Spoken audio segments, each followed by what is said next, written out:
साहिब बंदगी सतनाम। आज की सत्संग का जो हमारा विषय है वो है आत्मज्ञानी, यानी आत्मा का ज्ञान। आत्म ज्ञान में दो प्रकार का ज्ञान है, यानी कि परमात्म ज्ञान और जीव का ज्ञान। जीव भी आत्मा है, लेकिन वो आत्मा जो भूली हुई हो, जिसे सत्य का पता नहीं हो। इसी प्रकार आज जिस टॉपिक पर हम सत्संग करेंगे वो होगी जीव आत्मा। तो प्रथम सत्संग स्टार्ट करने से पहले मैं आपको ये कहना चाहता हूँ कि आप मेरी सत्संग ये सब शुरू से सुने और उन सब को समझने की कोशिश करें और सत्संग को शेयर करें आगे। तो हम सत्संग को आगे बढ़ा के आगे चलते हैं और आज की सत्संग को शुरू करते हैं। तो आज हमारी जो सत्संग है वो है जीव पे। तो जीव क्या है? तो सतगुरु कबीर साहब कहते हैं कि जीव सोई जो जुग जुग जीवे, उत्पत्ति परले माई।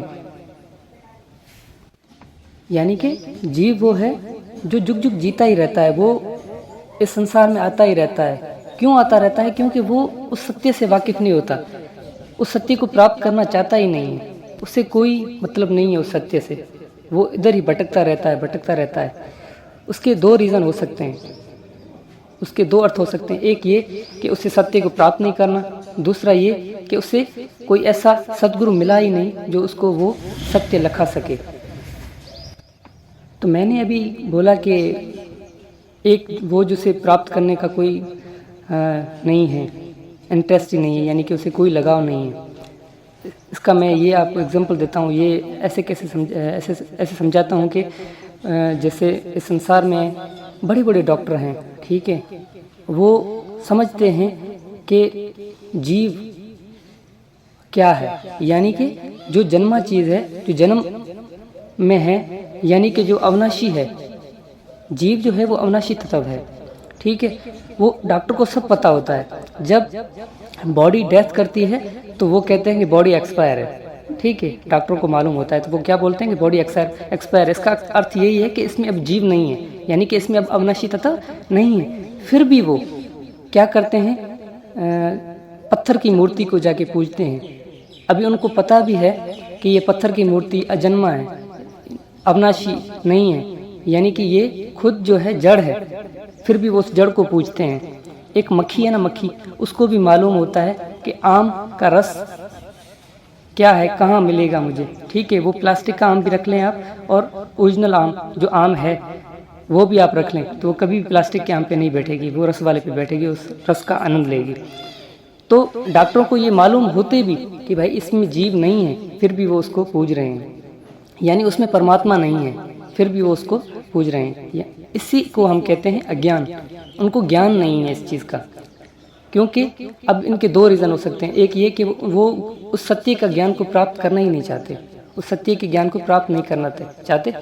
वो उनको जो मिल गया है वो उनमें ही सेटिस्फाई हैं, उनमें ही खुश हैं। और गुरु करते हैं तो फिर बस फॉर्मेलिटी के लिए, बस ऐसे ही गुरु कर लिया, नाम ले लिया गुरु से। अब नाम कौन सा, 52 अक्षरी नाम ले लिया। बहुत से नाम हैं, कोई राम राम जप रहा है, कोई कृष्ण कृष्ण जप रहा है, कोई हरे राम हरे कृष्ण जप रहा है। तो ऐसे अनेक नाम हैं। कोई ओंग सोंग जप रहा है, कोई सोंग सत्य कबीर जप रहा है। ये सारे नाम ही हैं, ये 52 अक्षरी नाम है। तो इन्हीं में लगे पड़े हैं, लेकिन उस सत्य, उस नी अक्षर के बारे में किसी को मालूम नहीं, उस नी तत्व को प्राप्त करना ही नहीं चाहते, ठीक है। अब नहीं करना चाहते तो ये जो है, ये सारे जो है जीव हैं, ठीक है। तो आज मैं आपको यही समझाना चाहता कि जीव जो है वो कभी सत्य को प्राप्त करना ही नहीं चाहता। दो रीज़न मैंने आपको बताया। एक तो वो उसको वो सद्गुरु ऐसा मिल ही नहीं रहा जो उसको उस सत्य का भेद दे, वो उस नियक्षर का भेद दे, ठीक है। और दूसरा वो कि वो खुद नहीं चाहते उस तत्व को जानना कि वो नी तत्व क्या है और उस नी तत्व को कैसे हम प्राप्त करें। अब ऐसा क्यों हुआ है, क्यों जो है जीव वो नहीं उस सत्य को प्राप्त कर सकता? उसके बहुत से रीज़न है। उसमें से साहिब की ये साखी है, साहिब उसमें समझा रहे हैं हमें। साहिब बोल रहे हैं कि हंसा तू तो सबल था और हल्की तेरी चाल, रंग परंगी पड़ गया ताते हुआ बुरा हाल। यानी कि जीवात्मा तू जो पहले थी ना, वो तुम पहले आज़ाद थी, ठीक है। जैसे तुम इस संसार में आई, तुम बंधनों में पड़ गई और तुम उस सत्य से, यानी उस परमात्मा से, उस सत्य नाम से बहुत दूर चली गई और अब तुम्हारा बुरा हाल हो गया है।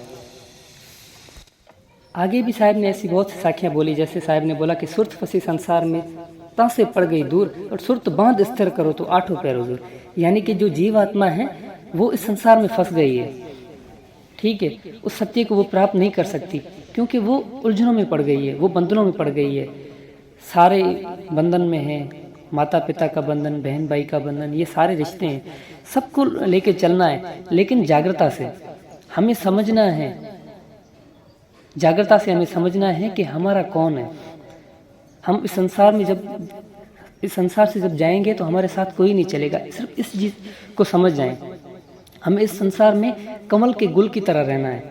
जैसे कमल का गुल कीचड़ में होता है लेकिन वो कीचड़ से न्यारा होता है, इसी प्रकार हमें इस संसार में ऐसे रहना है। रहना सबके साथ है, किसी को छोड़ना नहीं है, सबसे प्रेम करना है, लेकिन जागृता से ये समझना है कि मेरा नहीं है, ये सब परमात्मा के, मैं भी परमात्मा का हूँ। जब इस सोच, इसी विचार से हम इस संसार में रहेंगे तभी हम उस सत्य को प्राप्त कर सकेंगे और तभी हमारे अंदर स्थिरता आएगी। तो जीवन में स्थिरता आनी बहुत ज़रूरी है। बगैर स्थिरता के वो कभी भी उस सत्य नाम को, उस सत्य शब्द को नहीं प्राप्त कर सकता। तो मनुष्य जन्म का सिर्फ एक ही लक्ष्य है, उस सत्य को प्राप्त करना, उस सत्य नाम को प्राप्त करना। तो आज की सत्संग थोड़ी बढ़ गई है और आज की सत्संग में यहीं पे उसको विराम करता हूँ। साहेब बंदगी सतना।